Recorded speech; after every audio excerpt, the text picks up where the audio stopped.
Kinakabahan ka ba sa job interview? Here are some tips on how to overcome your fear of interview.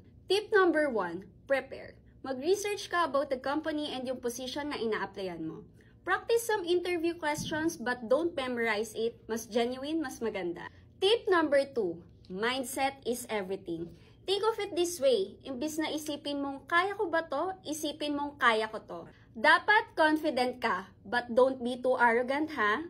Tip number 3, dress to impress yourself. Magsuot ka ng feel mo powerful ka, mas comfortable, mas relax ka.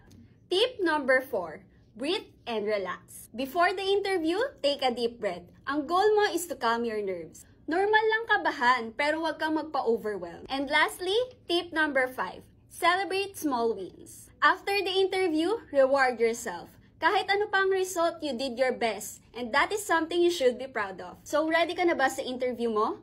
Comment down below kung alin sa tips na to ang favorite mo.